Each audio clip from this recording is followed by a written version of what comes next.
you for joining us today at Silver Sage. I am Joan Rudder-Ward, your host, and I have an exciting program for you today. My guest is Kathleen Mailer. Let me tell you about Kathleen. Kathleen is affectionately known around the world as the International Business Evangelist. As co-founder of Iron Sharpens Iron Ministries, she and her husband Dan are dedicated to helping groundbreaking leaders get down to the business of ministry. Through various programs, they encourage and equip the influencers of influencers to lead with purpose, passion, power, and profit in this revelation economy. Now, one way Kathleen does this is through her world-famous boot camp, which we're going to hear more about today. A book is never a book. Thank you for joining us today, Kathleen. So happy to have you on the show and hear all this exciting information you have about writing and getting published, and not just that, but also getting paid. Amen. We all love that too. Yes. Thank you for having me. Great. So tell us a little bit about yourself. Well, I am a veteran, almost 20 years in the publishing, writing book industry. Okay. So I'm soon to be a grandma. So that's an exciting thing for me right now. Exciting. Okay. Yes. And my husband and I have been married for 27 years. Wow. Okay. And so we are dedicated to go around the world and really help people pull out what it is that they're supposed to be doing, package their purpose in a way that we can create income and do the things that we're called to do and make a difference in life. All right. Okay, that's great. We want to make a difference, but it's also good to have that income while you're doing that. Okay. So tell us, tell us about how you do that. Now, how I do that? Oh my goodness, that's a good question. Well, several different ways. One of the big aspects that we do is writing a book, because that is probably one of the easiest. And I know that seems to be hard for most people to understand, but it is one of the easiest ways to package your purpose, to go in and find out what it is that you are called to do, put your expertise into a book, because a book is never a book. We'll talk about that in a little while, I'm sure, but it can go out into the world and make an impact all around. So a book is probably the easiest, fastest way of doing that. We also talk about how to systemize your resources. What are your gifts, talents, and abilities? Let's put it into a system so that you can have income generating whether you work or you don't. Because we need to be in control of our time, we need to be in control of our finances. All these things are really important. So we do that through workshops, book writing, talking to people about their purpose, helping you put things together for workshops, all sorts of different ways. Okay, all right, so how does that fit in with, say, someone who is in the second half of life? Say they feel like, I've already fulfilled my purpose, or I'm retired from my job now.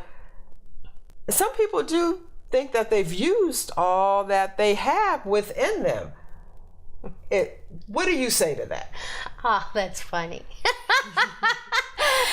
You're maybe retired, but you're not dead. Not yet. I mean, we still got some time to go. So my thoughts on that, there are so many things. I mean, even when I first started in this journey, like I said, it was almost 20 years ago where I started writing. We all have the same focus and the same desire to be somebody and do something huge with our life. Okay. So you're never retired until you can be really walking in the, I want to be somebody and do something huge with my life. That's really, it's not retirement, it's refirement. Like, let's go, baby.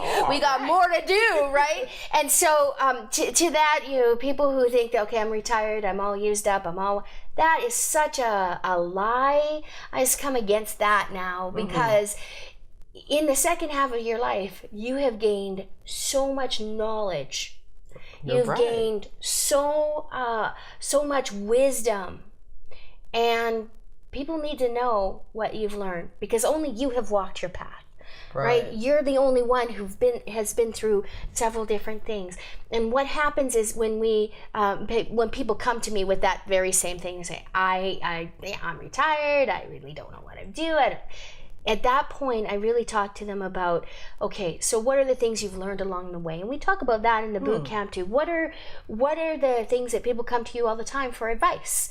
What are some of the things that make you really passionate? You're really excited about it, or really make you angry? What makes you seethe? Ooh, Mothers Against Drunk Driving MAD is a good example of that. Her child was killed by a drunk driver, and so it started a whole movement. You know, when we come into that place in the second half of our lives, we can create a movement. But we have to move in order for that to happen. And so that's me. I light fires under people's butts. Oh, okay. Well, that's good. That's good, because people can start to feel like, what more can I do? Especially, you know, I'm thinking of some people now that I know that are like in their 80s and even in their 90s, and they're probably figuring, what, I can't write a book, or it's too late to try to do that type of thing. Right. So, what do I have that's really interesting that somebody would want to read about? Now, that's another thing too, that some are, you know, could be feeling that they really don't have anything of value to say. How would you answer someone who said that, I have nothing of value to say? Same way I answer it every time. I mean, going back to even when I first started. So let's just back down. I've been in the industry now, like I said, for many, many years. I'm up at like 55 plus books that I've written. How many books? 55 plus. Wow, we're working on okay. a couple of right now as we speak. So back in the beginning, my story is really everyone's story. It doesn't matter how old you are, how young you are, how smart you are. My story is probably the same as everyone's story. And so I can share that with you if you like. Okay. So when I first started in the industry of writing a book, my very, very first book, I was a business evangelist. Literally, I went out and I loved mismatching and mix and matching people and pulling people apart and connecting here and connecting there. It was something that I was really good at, networking and helping people succeed in their business. So I started a network education club called Millionaires in the Making. And in that process, we were able to brainstorm, and I got lots of business questions and lots of marketing because it was one of my passions. I love it. I love the communication part of that. And so I remember going home and thinking, you know, if I could just get a quarter for every person who has asked me that same question, that would be amazing. And then ding, you know, as an entrepreneur, you got that ding. Why don't write a book? So back in the day, though, when I was writing a book, it was hush-hush. It's not like it is out there now where people want to help you and like we do help other people. It was terrible. It was secretive. To get a book out there was mystical and magical and all sorts of weird things. As a matter of fact, I had a friend who wrote a book, and she got it published, and I asked her, I said, how did you go about doing it? Because I read, and it was like zip. Really? Even though her book was about pregnancy, which had nothing to do with a business book whatsoever, it was like zip. Nobody wanted, because we're in competition together, which is the most ridiculous thing I've ever heard in my life. So I went through a process, a really tough process of getting started writing that book. What would I write about? How would I put it down on paper? And working through what I lovingly refer to as your inner terrorist. You know that guy? Who do you think you are? What makes you think you can write a book? Who would care? No one wants to hear what you have to say. You have nothing of value, all that stuff. And so it took a long, long process of me writing my book. And my first book was really small. It doesn't have to be a big, elaborate thing. Your information doesn't have to be in a massive book. It can be in a small book, but deliver a punch, you know? And in about that time, my dad got cancer. And I remember wanting so bad for him to see a copy of my finished book. So Christmas of 98 was the last time my whole family had gotten together with with everyone, my mom, my dad. And I didn't have my book yet because I was struggling with how do you get it published, and I spent so much money on that process just learning. And we lost my dad at Easter of 99. And I was just a few short weeks late. Wow. So I remember digging in my father's fresh grave, putting the book in, crying, ugly crying, and saying, I wanted so bad for this to happen, but I allowed all my fears to get in the way of it happening. And I realized that the big message I got out of that is that life's too short to sit on your dreams. Wow. And I made a promise to my dad just a few weeks before he died that he said, Dolly, you're a mentor and a teacher. Don't let people suffer the way Mom and I did. You go out and you make a difference and you speak. So from then, my book went on to change not only people's lives, but my life. And I lost my mom on December the 31st of the same year. I made more money that year than I made in my entire life put together with my book. And I was going back and forth to Saskatchewan, which was a whole province away, 7-8 hours away, through the process of my dad passing away and my mom passing away. And I realized you don't have to work 24 hours a day, 7 days a week. I made all this money, and here's one thing that would tell you. Either I made a whole lot of money that year, or I didn't make very much before. Both are true.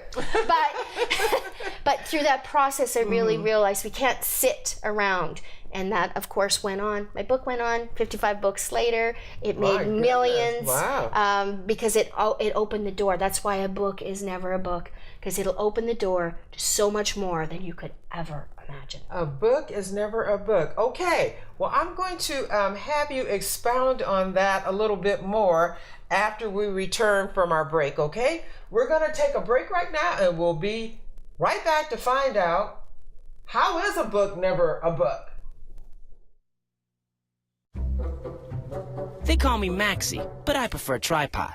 I was your above-average four-legged homie, and then wham, bam, minivan. Some people pity me. Now that's lame. I still run, fetch, and swim. And the ladies love me. I'm the ultimate wingman.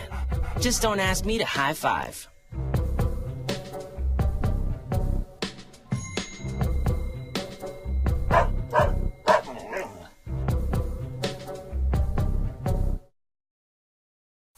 Thank you for rejoining us.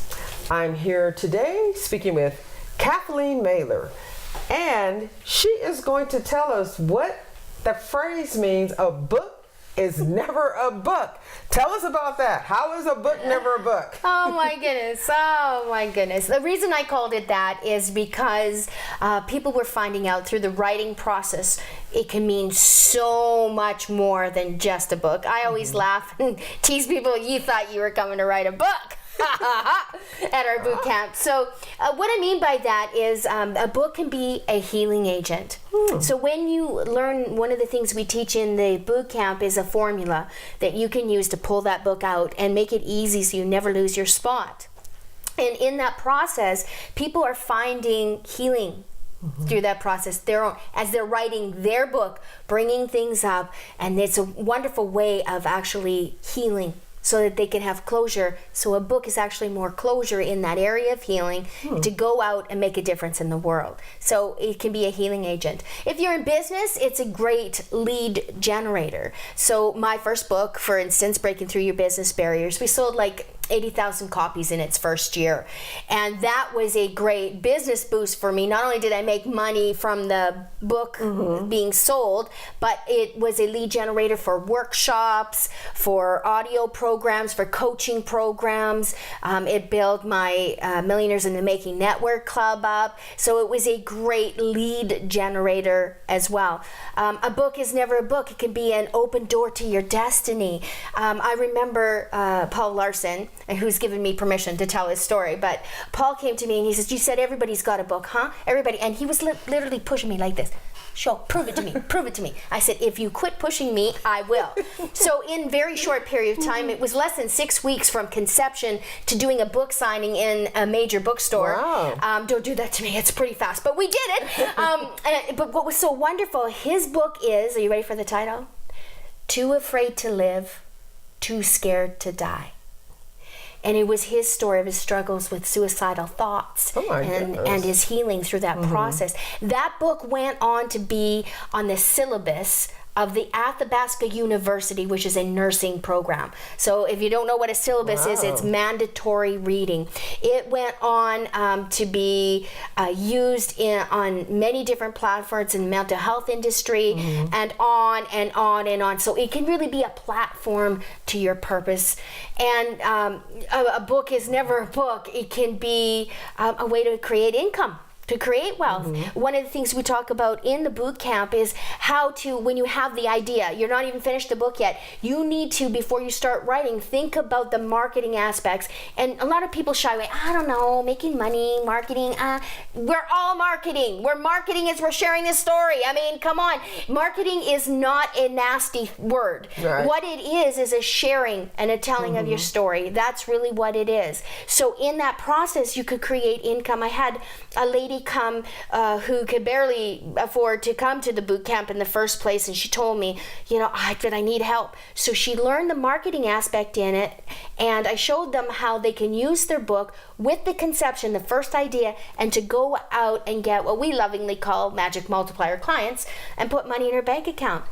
This was a Tuesday. She came on Saturday, she sent me a note, and she had put $25,000 in her bank account from what she learned that one day in boot camp. Because so it can be a money generator as well and make an impact. A book is a disciple. It can go out, take your message to the masses. It's one way we can make an impact all around the world. A book I could go on and on, because a book really is never a book. It is so much more.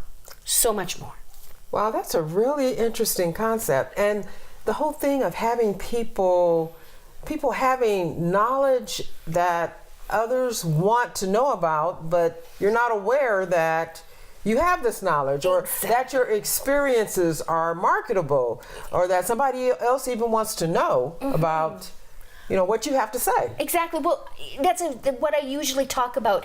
A gift is like a double-edged sword. Okay, it can be used for good, or it can be used for evil. I mean, it can be something that comes again. So somebody who is really loyal, that is a good quality. It can be used for such good things, but it also can make them loyal to a fault, right? So our knowledge is a gift. So we can use it for the betterment of the world. We can use it in our destiny for good, but also people think, well, it's just me. Like, I don't really think that it has anything to do with anybody else. Nobody cares about that. That is such a lie. That is such a lie. That gift can be used to make an impact and to change people's lives. Yeah. I've had somebody who I wrote my second book was Leadership Wisdom from the Rock. And it was back when I was kind of a baby Christian coming into a new platform.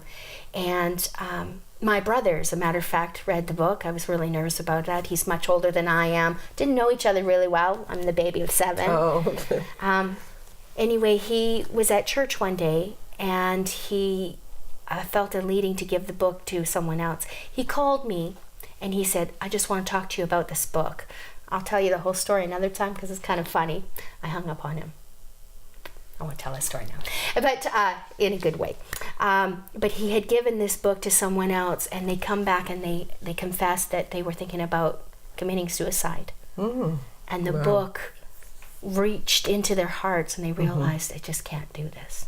So you don't know the impact and what I'm going to say what God can do with that book, right? Or what you can do with that book, right? It's amazing what can happen.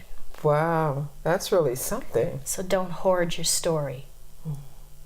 Okay. All right. Well, I want to hear about one of your favorite stories here. Oh, I know exactly which story I'm going to tell. Oh, okay. And this has to do with a person that thought they couldn't write a book. Yeah. Oh, we all have those things inside our head. You're too old. You're too young. You're not, you don't have anything to share, or you're not smart enough. This story is about my girlfriend, Judy. She has a son who has special needs, and his name is Mike. And his story is fabulous. It's my favorite. It's my favorite story. Okay. Well, we want to hear about Mike when we come back from the break. So we shall return shortly. Be sure to come back and hear about Mike and his special needs, and he wrote a book. And so much more, because it's never about a book. Okay, so be sure to return. We'll be back shortly. Story about different episodes that have occurred in my life, and the episodes that have occurred and the different issues that I've had to deal with over time. And all these, by doing it, it could possibly help. If it's just one person, it's worth it. To help inspire and motivate people to know that no matter what happens to you, no matter how devastating it may be, there is hope and you can overcome. Okay, thanks for joining us again.